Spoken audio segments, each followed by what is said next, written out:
नमस्कार दोस्तों, जय श्री कृष्णा। आज के इस वीडियो में हम बात करने वाले हैं चंद्रमा और राजा दक्ष की 27 कन्याओं के बारे में। जी हाँ दोस्तों, कहते हैं चंद्रमा की सुंदरता पर राजा दक्ष की 27 पुत्रियां मोहित हो गई थीं। वे सभी चंद्रमा से विवाह करना चाहती थीं।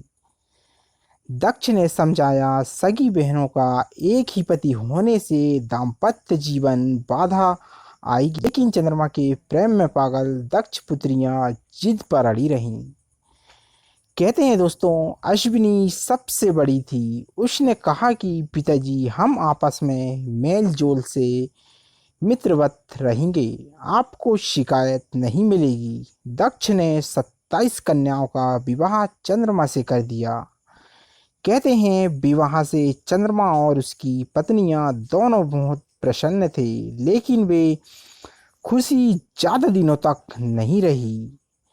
जल्द ही चंद्रमा 27 बहनों में से एक रोहिणी पर ज्यादा मोहित हो गए और अन्य पत्नियों की उपेक्षा करने लगे। यह बात दक्ष को पता चली और उन्होंने चंद्रमा को समझाया।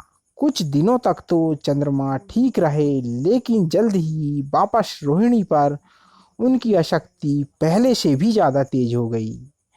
अन्य पुत्रियों के विलाप से दुखी दक्ष ने फिर चंद्रमा से बात की, लेकिन उन्होंने इसे अपना निजी मामला बताकर दक्ष का अपमान कर दिया। कहते हैं दोस्तों, दक्ष प्रजापति थे, कोई देवता भी उनका अनादर नहीं करता था। क्रोधित होकर उन्होंने चंद्रमा को श्राप दिया कि तुम 6 रोग के मरीज हो जाओगे।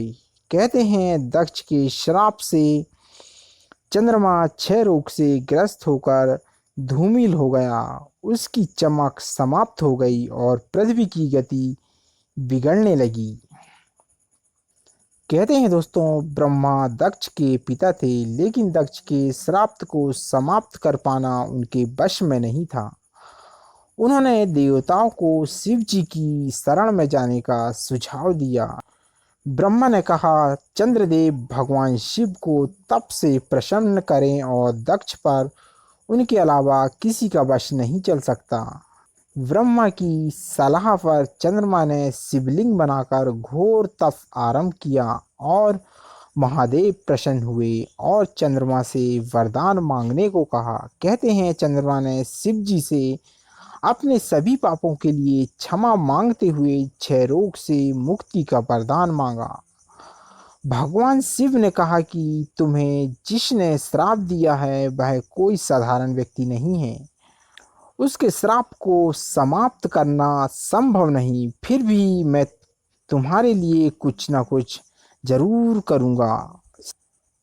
शिव जी बोले, एक माह में जो 2 पक्ष होते हैं, उसमें से एक पक्ष में तुम मेरे वरदान से निखरते जाओगे, लेकिन दक्ष के श्राप के प्रभाव से दूसरे पक्ष में क्षीण होते जाओगे। शिव के वरदान से कहते हैं चंद्रमा शुक्ल पक्ष में तेजस्वी रहते हैं और कृष्ण पक्ष में धूमिल हो जाते हैं।